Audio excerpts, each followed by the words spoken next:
Should be live now. So welcome to those who go to webinar. Welcome to those on YouTube. I hope you're doing very well today. Right. Okay. Let's get things started. Of course. So Leonardo da Vinci was a bit of a dude. Did lots of reading about him in my younger years, and there were certain sort of characteristics that he had, which I thought had relevance to trading as well. So. I thought I would just give you a few of my thoughts. This is a presentation I did probably a couple of years ago now, and I had another look at it and changed some things. So I hope you find it interesting anyway. G'day to Hugh and Roger and Michael and Sonia. Welcome. Thank you very much, Wayne, and for the heads up on the AV. Good evening, Wayne G. Hi, Keith. I hope you're well. Thank you very much. It's always really appreciated that you guys say hello in the questions box. So just obviously this important message, just to remind you, this is for educational purposes only, particularly since I have a look at live markets. Make sure you do your own due diligence on anything you see or hear. Make sure you don't get too excited about the movement in gold. Make sure you manage risk on every trading action, and that is and making sure it's consistent with your own personal trading objectives and financial situation. Good evening to Bob and to David as well. Thank you very much for saying hi. Okay, so let's start looking at the markets now, and it's already intimated gold is doing pretty well. So here we go. Here's what the dashboard is telling us at the moment. Some interesting data out this week. Still need to just check on that.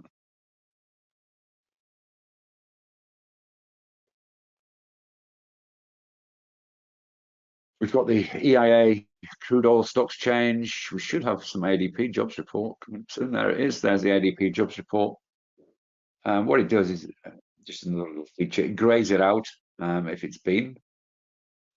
So that's just another little feature for this. BVS, which is stock that we talked about. It's been a potential entry a couple of days ago. That went la-la. A lot of the stocks were, I think Edgeo's corporate action, WGX is gold stock up in excess of 10%. Gold stock's not doing bad at all, and you can see the reason why is quite clear.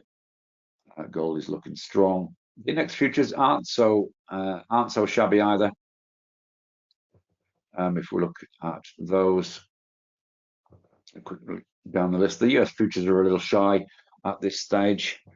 Just a little bit of a pullback in the US, which is sort of interesting. We'll have a closer look at some of these right now. You can see if we look at the scanner, the European market's not doing so bad at all, really, to be fair. Let's just quickly check in on some of these in a bit more detail.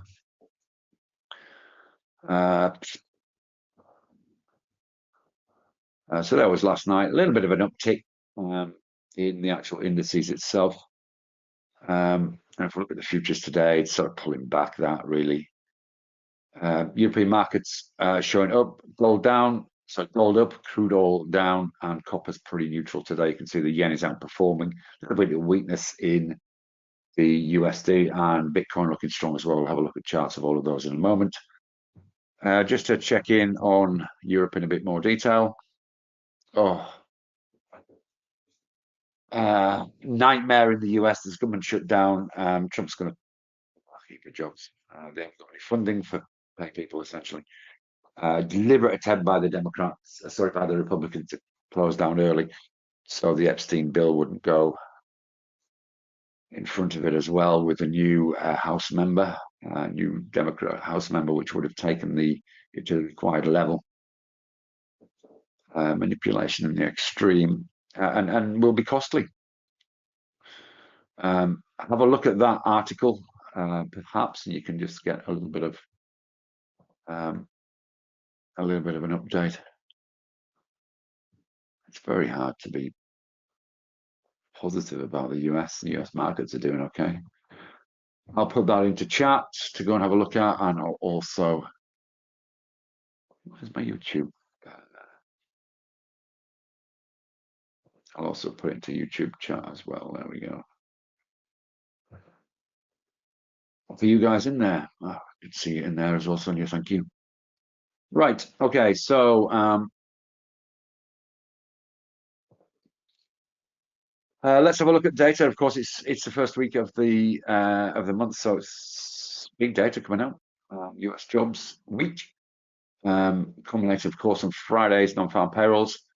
So in terms of bank holiday in China tomorrow, we've got PMI numbers coming out across the board. Today, you can see, generally speaking, Germany's not bad. Japan, sort of okay. Not a drop off. They've got manufacturing PMI data coming out of the US. We've got the ADP jobs number, which is the most important. That isn't to flash at all. If there's a big drop off at that, it might upset markets significantly. And we've got the crude oil inventories. We're expecting a small build, which should be marginally bearish for oil. Tomorrow we've got Swissy CPI. We've got weekly jobs, obviously, out of the US. I just watched on Friday yen action. We've got Governor Ueda speaking, but really Friday is all about non-farm payrolls. We are expecting a better number than last month. It'll be interesting to see if that's revised down again, as it has been the last 2 months, and whether that holds up. So that's what it's all about, really. If we look at the RBA, subsequent to I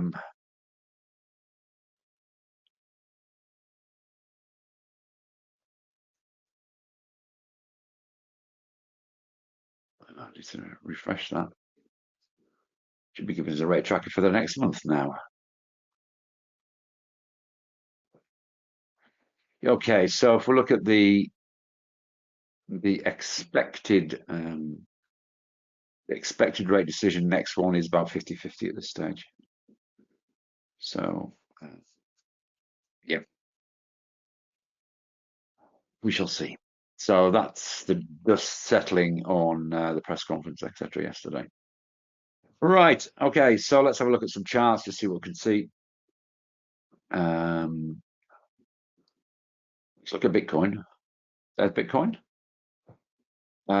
Looking fairly tasty intraday, and if we look at the daily chart, you can see there we've got a potential test of 117, which looks like a bit of a stubborn number, but the fact that it's bounced up towards the top end of the range is positive. US dollar daily is really looked weak all week, and of course because of that, let's just take off this indicator. It's a gap indicator, which would have worked quite well on gold this week, I think. So there's gold, continues to smash it. I talked about this on the daily update, on the live update on Monday. I said trend continuation in play. Since then, it's gone up from 3,800, where it was, that stage was about 3,815 or something of that ilk.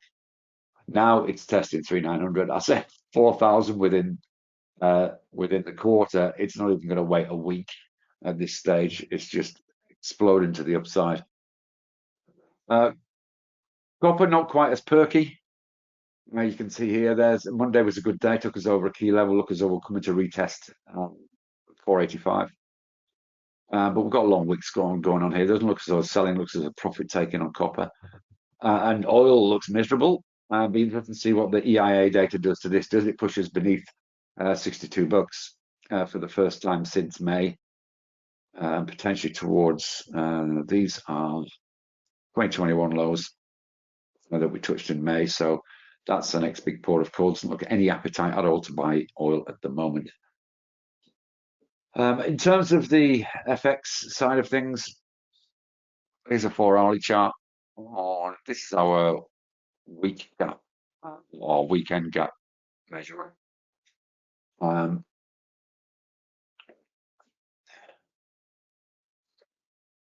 Not much of a gap there on the weekend, but you can see since the open this week, it's just continued to move to the downside. we did say yesterday, this is our chart of the day again on Monday for FX, that 147.50. 58, I think. We were high in this. It's continued to move through that. It looks as though it might have paused for the moment, so I'm not jumping up and down about that for right now. If we look at the Aussie US, you can see that looks as though it's done to the upside for right now. That's a strange old.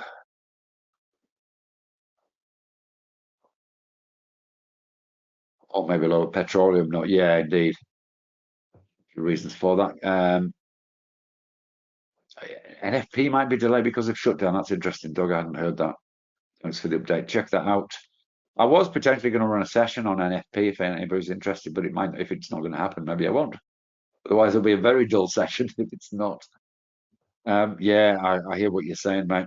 Let's just see if we can find an FX that looks interesting. Looks as though there's a bit of pressure against the Swissy. We see all green here. Let's just click on the Canadian dollar Swissy.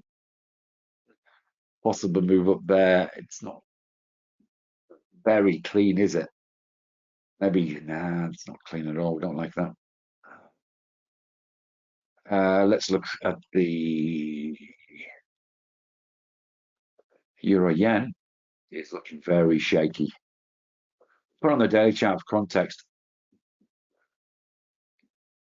That's the level to watch, which is testing it right now. That's actually a really important level because this is going to be the case on every time frame. 172.59 is the level of interest. There it is in all its glory. See how quick it takes with this scanner it takes to find potential opportunities. The Aussie Swissy looks good if we reach 52.78. And the yen looking strong across the board. I'm not sure the Kiwi yen will be that interesting. Euro Aussie, what's that look like? That's actually looking interesting as well. There's a few Euros looking very weak at this stage. Let's just put it on a longer time frame just to get context for this. See, on a 4-hourly chart, this is a really important move. But you probably wouldn't get into unless it breaches this low here at 177.22. Could be a downside then of around about 40 to 50 pips. So I'm liking, I am actually liking, just quickly check the Euro USD. The Euro's just looking really, really weak.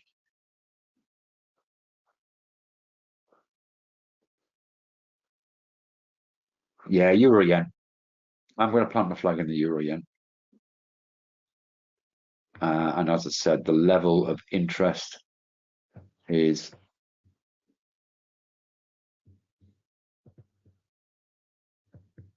I'll pop it around about this level. That's just capitulating, isn't it? Really weak. Or the Euro Aussie, which is looking, there's a nice line in the sun there at 177.41, which could take us down to 177 really quite quickly. So those are two Euro Aussie short, Euro yen. There's the Aussie level. 172, 177.23. That's got to get through 177. So that 40, 50 pip move may be slightly interrupted. Couple to watch. ERN chart of the day for Monday. That's now pushing up towards this key level, 294. LYC just sitting underneath that $17. Keep an eye on that one. Of course, gold stocks going just la. I would be actually trading the underlying in gold at this stage. I liked car manufacturers in the US. Ford I was keeping an eye on, but Nvidia broke last night. That's a significant breach of 182. I think that's the one to keep an eye on.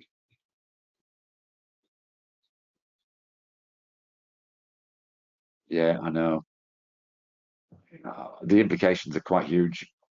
They haven't sorted out. It does mean that there is going to be people not paying.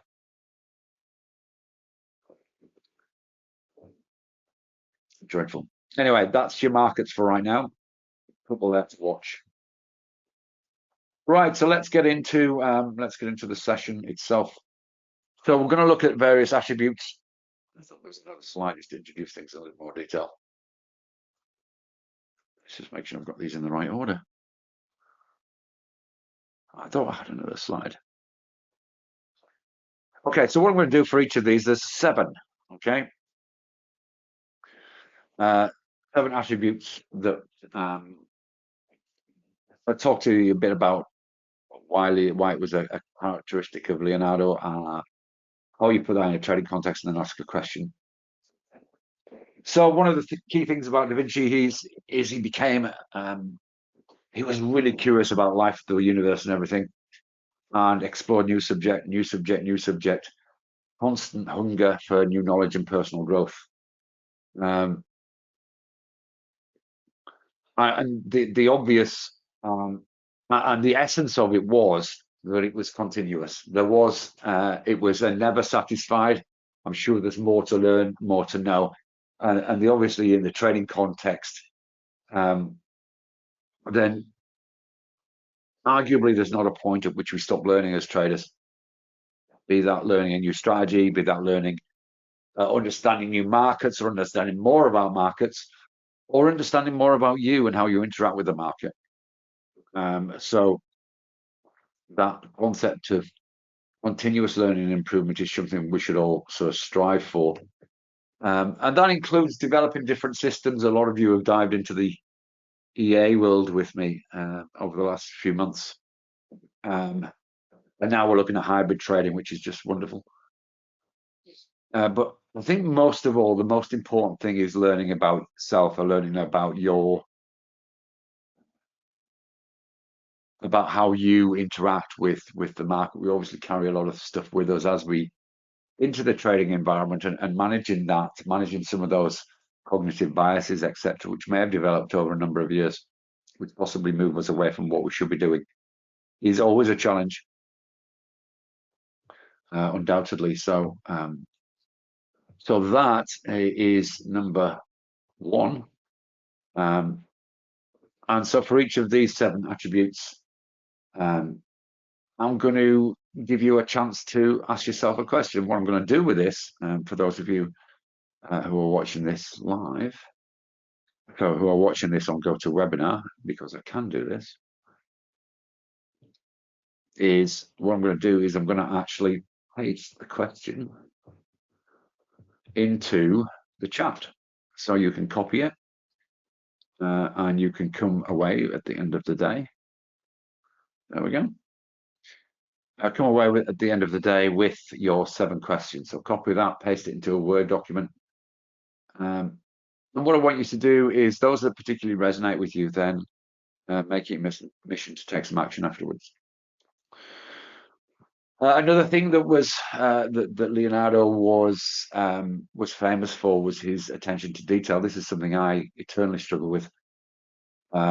You could see this not only in his artwork, but in the depth of the exploration, particularly with the anatomy side of things, some of his science projects, and of course from a trading context, then paying closer attention to market nuances. And part of that is really about making sure you have the right resources in place so you can do that quickly. One of the key reasons for this that you saw before was this is exactly why this was developed, this dashboard. I'm looking forward with the hybrid traders guys to develop some more panels that might take things again to the next level. So bringing things down into one place so you can make sense of it quickly and easily, but nevertheless not skipping by data. Arguably, you should know all of these things as you're trading. You should know what's on a calendar. You obviously need to know what time markets are open, particularly if you're trading stocks, where you are in your account, where you are in terms of risks. Nice move on gold today. That's really popped. And obviously, what assets are moving now. There's other things like volatility indices and all of that sort of stuff that we're going to create panels for. But a lot of that is all to do with attention to detail.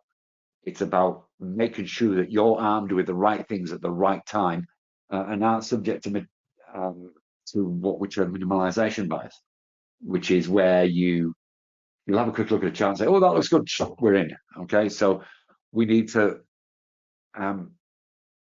make sure we know what's happening to markets generally.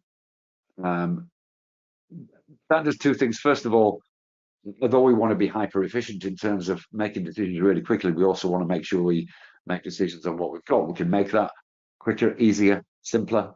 But even just a few seconds just to almost allow you to take a breath before you take action is sometimes a good thing. And then, of course, one of the other things that we've spent quite a lot of time all over the last months with both the EA side of things and with the discretionary side of things with the new performance analysis tools that you can run as a script. For those of you who don't know, I'll show you an example of that. So this is a script which takes about 3 seconds to run. Oops, not even that. So I can look at a analysis of one particular strategy. I can look at an analysis of several strategies together.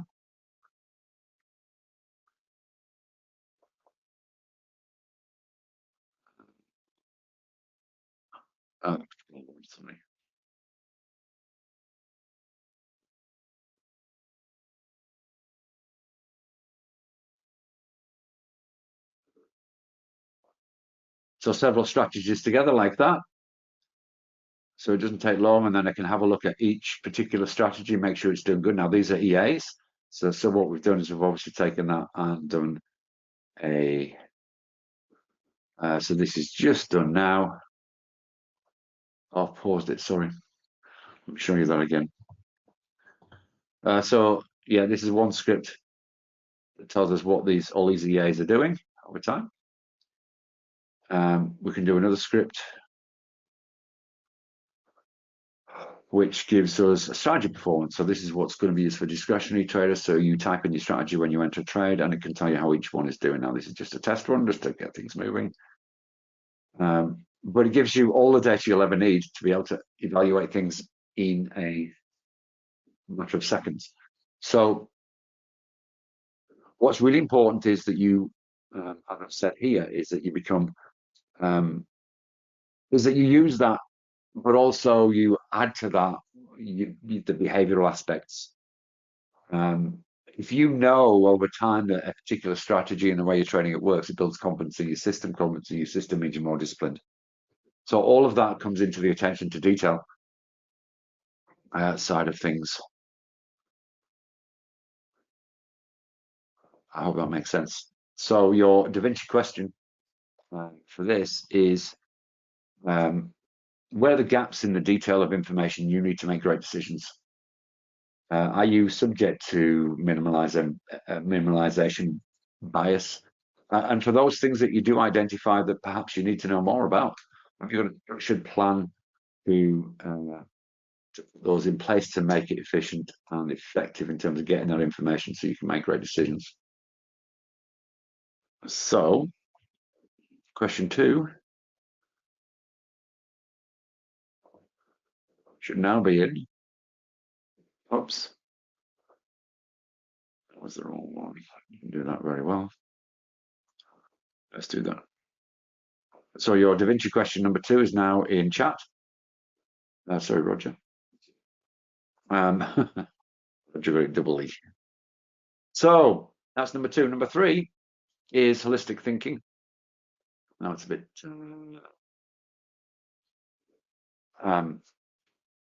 By holistic thinking, generally speaking, you'll have heard of holistic medicine probably, where they look at the whole body and how one thing's affecting another, affecting another. Some of it's a bit kooky, but there is actual merit when if you think of a crime scene, and I often refer to sort of trying to work out what's the best way to approach something in trading we're almost using trading forensics or market forensics in terms of we're trying to work out what the crime scene is, what are all the bits, how one thing relates to another.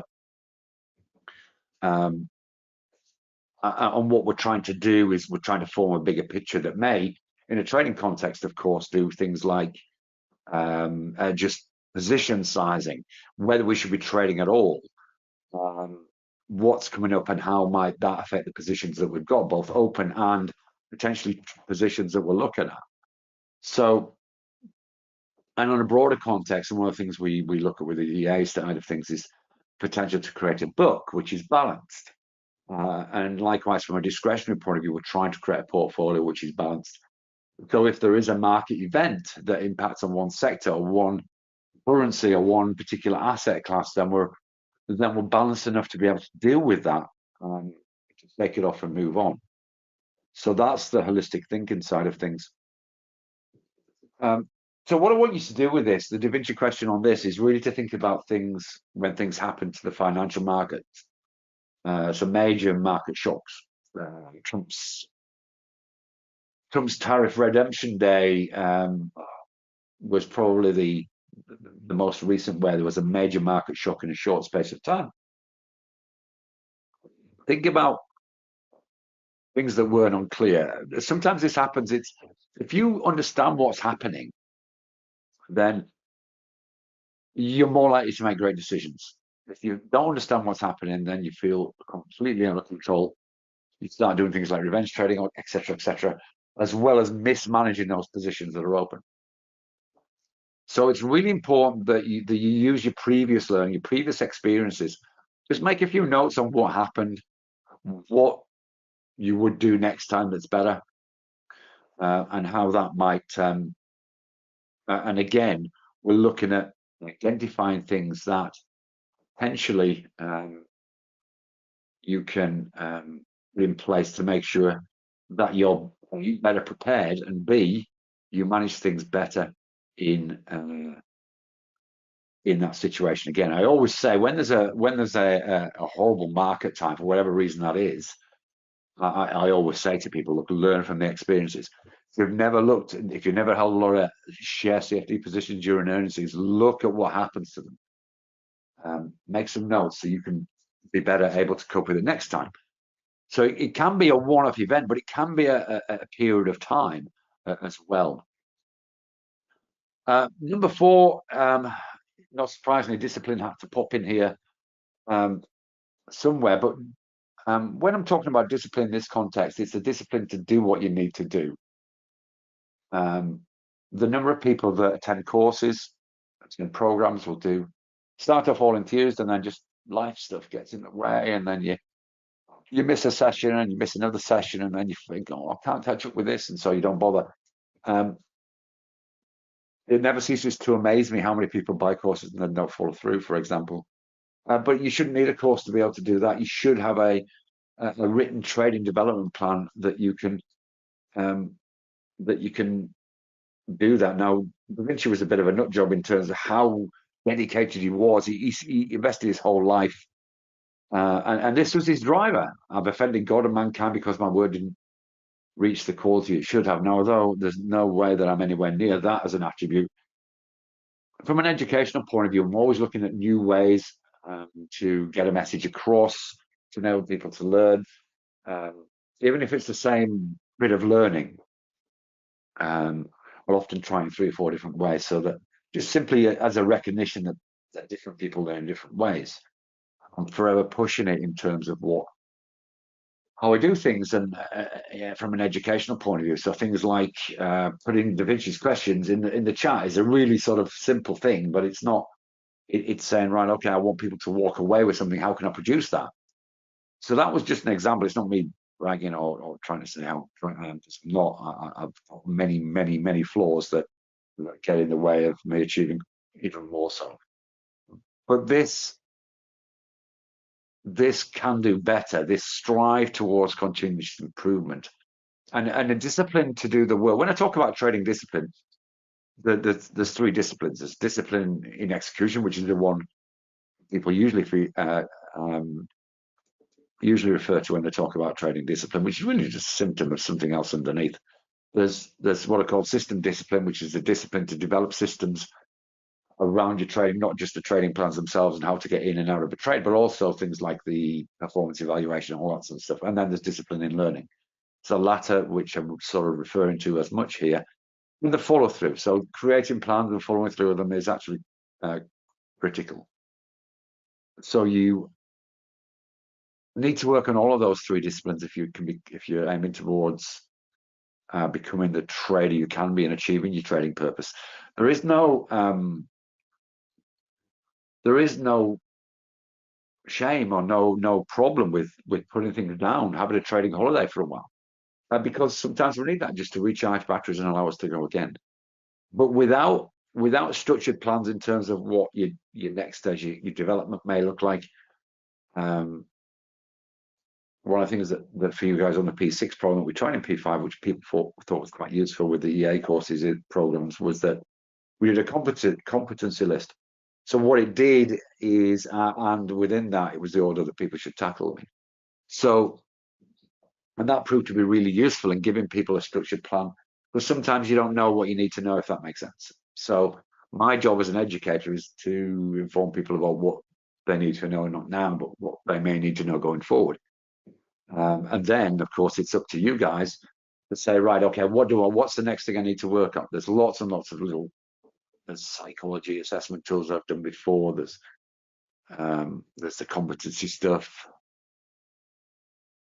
There's EA checklists to make sure you've done the right thing. So all of those are massively useful. And if you ever come across something that look, I'd like a competency list or a checklist or a process to be able to get from A to B related to your training, drop me a line. You know, you've got my email address, and I'll put something together to help you along the way with that.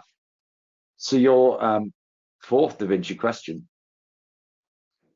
is really about looking at the level of commitment that you've got so far.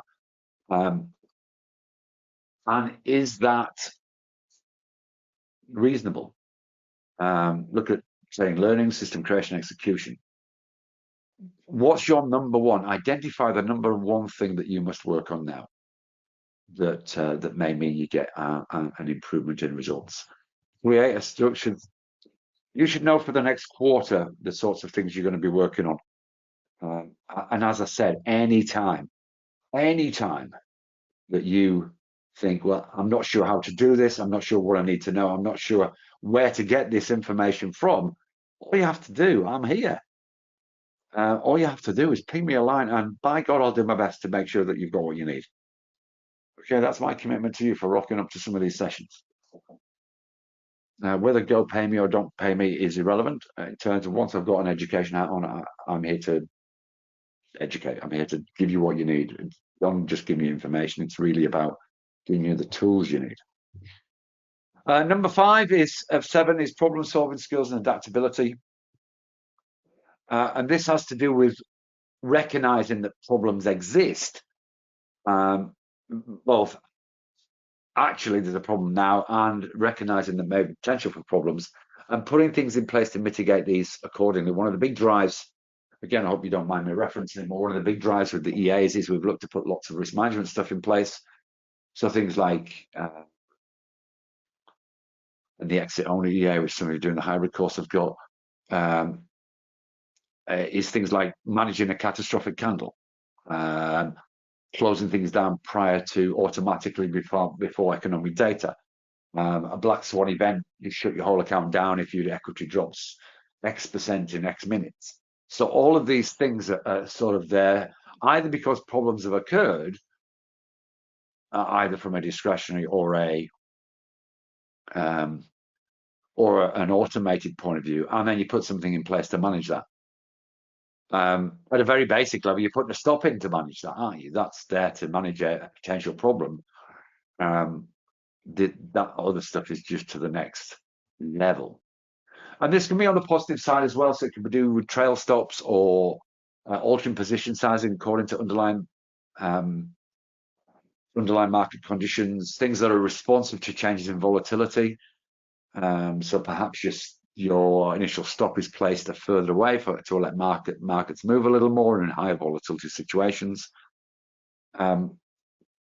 So we're always looking to tighten up the trade setups, looking at better intra-trade management in terms of trails, etc., and of course the ultimate exit, the take profit. And part of that, of course, is continuous assessment, not just of the PL, but also the things that go to make up your profit loss. So all of these things are really important. So what I want you to do from this potentially, I can't remember what's the question. What I want you to do here, really, in terms of an action point, is consider your sort of what you've experienced in your trading today. What problems have you had that you've not been able to deal with, or that you've struggled to deal with appropriately? What risks maybe are in place in trading that you haven't got some mitigation for? So maybe create a list, split a page in two. Down one side, you have actual problems, which is based on your experience, and potential problems, which are things that could occur in the future. That sort of makes sense. So there you go. So I popped it into the chat box again.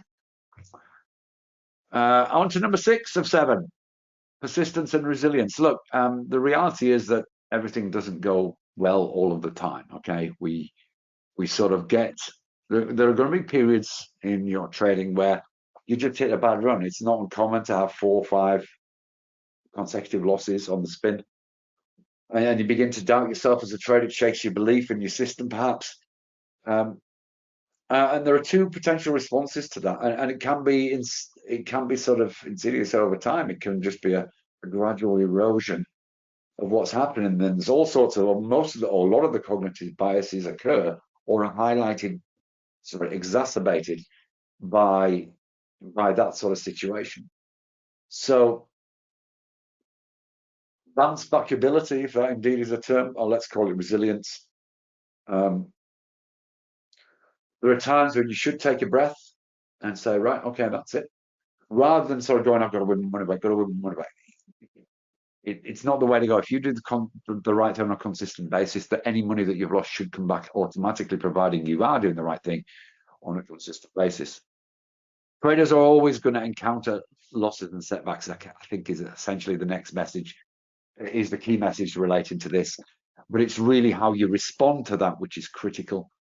And don't be afraid to do 2 things. First of all, sometimes it's just not right to trade. If there's massive stuff going on in your world, take a step back. If you're struggling to find a solution to one thing, your measurement will tell you what's going well and what's not going well. The temptation is to lob the baby out with the bathwater when it might be just a small tweak that's needed just to make things better again. But you need to give yourself all of these other attributes we've talked about, such as the attention to detail, and putting the right things in place to know where you are and where your problems may be. All of that sort of stuff feeds into all of these are very interrelated in terms of how one thing will inform another and another. But make sure you give yourself permission not to trade. Make sure you give yourself permission just to take a breath, pull back a little bit on the reins. And of course, the reverse is true as well.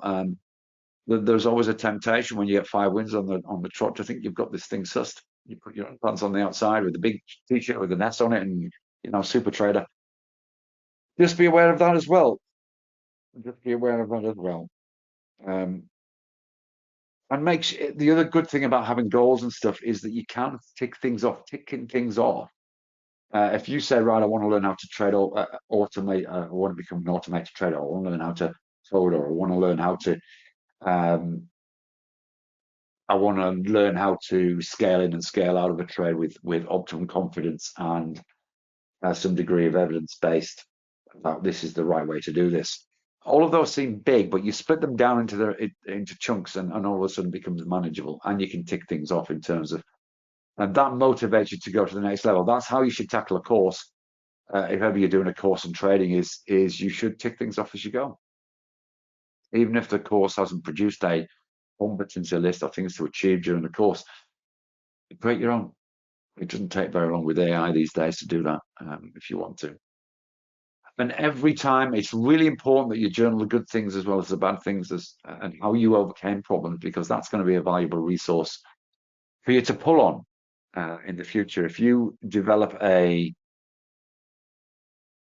skill set that allows you to take a particular challenge and then overcome it, then if you've documented how you've done that, if you've just sort of given that even just a little bit of reflection, then that same skill set can be used to break through other challenges as well. I hope that sort of makes sense. So so there you go. There's your question for attribute number 6 or characteristic number 6.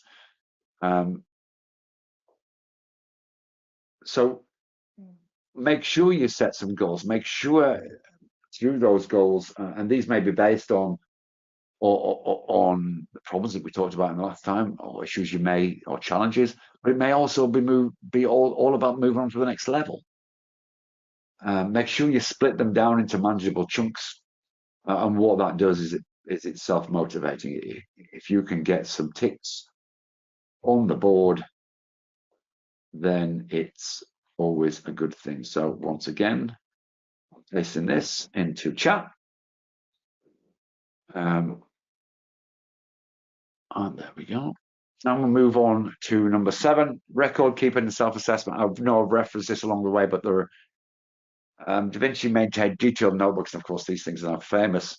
And what these now are not only great archives in terms of some of the inventions that have subsequently been taken on and moved to the next level, but also they're a way of evaluating progress and providing evidence for what you need to work on next and ongoing achievement at the highest level.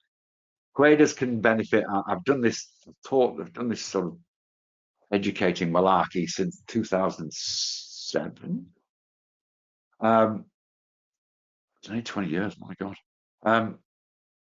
And right from the start, I've put forward the concept that maintaining some sort of journal, not so much these days I've given you tools already, I've shown you tools already that allow you to do the analysis of the profit loss and all that sort of stuff. But in terms of ideas you have, make sure you don't lose them. I'm seeing this on a chart again and again and again. Perhaps that's something I can put a strategy together around. Make a note of it. Don't lose it. I'm dreadful of doing this. Many times on webinars, I'll ask people on the webinars, quite often questions people ask or questions people ask will sort of give me an idea about, oh, look, I need to address that in a slightly different way, or that's a great question in terms of it maybe spark a new idea for looking at something. So I'm forever asking people, particularly those, again, doing the courses that I run outside of Go, to drop me a line in the Discord channel. But you guys, if there's anything at all, there's forever the comments and question section in the webinars are gold for being able to make sure that not only am I hitting the mark sometimes or missing the mark and have to do something different, but also in terms of sparking new ideas. So that's, if you like, is the same concept as keeping a journal. Don't lose your ideas if you have some. So one of the greatest sources of ideas is you keep on seeing something repeating on a chart. Make a note of it. Make notes around it next time you see it. How machine learning works in essence. If you think, damn, I didn't know that, I need to find out more about that, make a note of it so you don't lose it. Conduct self-assessments, not only in terms of your trading results per se, but also in terms of your trading state. And that's really, I mean, I can't stress this enough, that you need the other thing, of course, you don't just do measuring for measuring's sake, but you need to have something in place that closes the circle. So you need to make that measure meaningful and bring it back into your trading in some way, shape, or form. That's sometimes difficult to do, but of course is critical.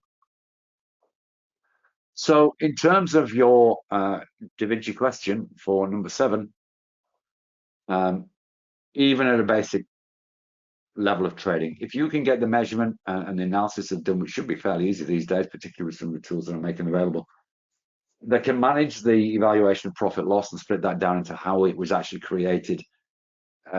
Make sure that you don't lose those key things to do with trading growth that are key. But of course, within that is the necessity to have some sort of formal system to review your measurements. So maybe just taking half a day out with a glass of wine or two every couple of months and just saying, right, okay, let's just look through things I've recorded. Let's look at my training results. Let's do the latest scores on the doors, whatever it may be. Sit down for a couple of hours with a couple of glasses of wine, look at it, and then make a list of things that you need to work on. That helps you close the circle. And then once you get to that, things I need to work on, then you can say, well, what resources do I need? Right, I'm pinging Mike an email now and saying, right, I need this, this, and this. Where do I get it from? It's all there for you. It's all there for you. It's just a case of you pushing the button on pushing the make it happen button. I'm here to help. Okay, so those are your 7 things. And so what you need to do really is you have a choice now. You can choose to say, right, okay, was not interesting, wasn't Mike a bit smart doing the Da Vinci 2 trading thing. I hope it was marginally entertaining as well as educational. But you've ultimately got a choice to walk away from this and do something or not do something. I can't make you do that. I've offered what I can to help you, support you in that process. And even if it's just to say, right, these are my first 3 things, even just take one of those things we talked about tonight, and just saying, right, okay, that's it. That's what I'm really going to work on in the next month. It's a choice to do or not to do. So review the learning from this. That obviously the recording is going to be up on YouTube, so you can review it if you want to. The 7 Da Vinci questions, you should have all these pasted into a Word document at this stage. So ask them of yourself and your trading now and see what you can create over the next few days, weeks, and months. It's always worth. I mean, if you're doing this, it always seems like a bit of a big list sometimes. So it's really important to prioritize. And the best way to do this, traditionally, I've said usually the one that's going to make the most difference is the one you should be working on. But there's also merit in choosing something which is slightly easier, just to give yourself that first tick. So maybe have 2 things to work on. One that is in the hard basket, that's going to make such a massive difference to your trading, and one that's in the relatively easy basket, that's going to make a small difference now, and can just be something you can tick off. And of course, once you've got that list, here's my list of things to work on. You can not only prioritize 1 and 2, but you can also plan out maybe the whole next 3 months. And then every 2 weeks, you drop me a little email, and you say, right, I need these things now. I need these things now. Give me those things now. So that's it. Just email me. I'll put my Go email address into the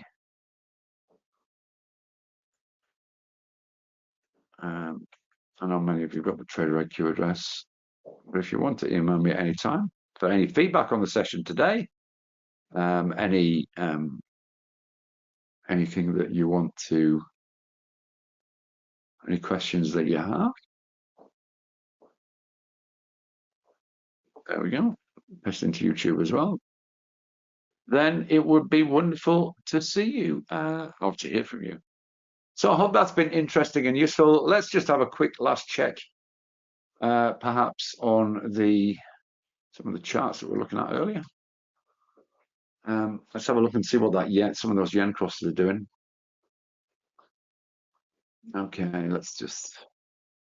You'll see selling in the. Okay, so we've just found a little bit of a flaw on the USD yen. Gold. It's not going to stop, is it? Well, you've got a really nice line in the sun with gold. Look at that. That is 3895.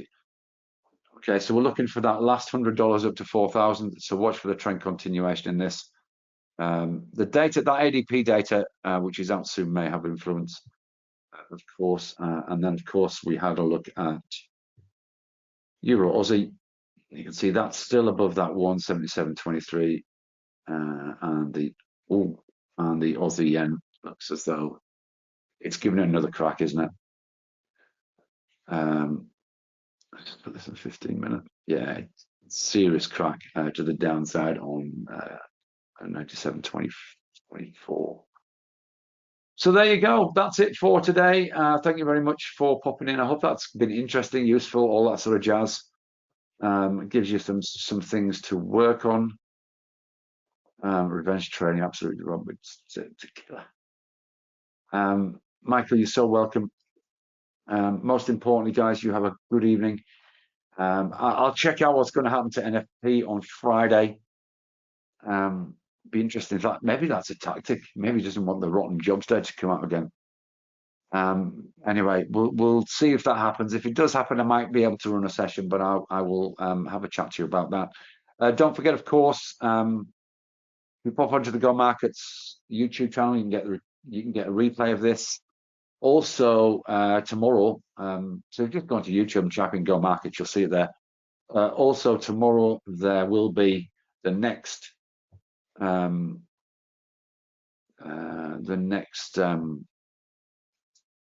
update. So that'll be up there, and that starts at 12:30. So if you're on YouTube, if you just pop me a like, it's always really, really appreciated. And likewise, if you review the thing there, it's happy anyway. Anyway, that should do for tonight. You guys trade safe. I'll love and leave you. Take care of yourself. We'll see you again very soon. Thank you, Rob. Cheers. Cheers, Ewan. Thanks, Wayne, and you, and Sonja. And yes, you can, David. All good. Take care of yourselves. We'll see you soon. Bye-bye for now.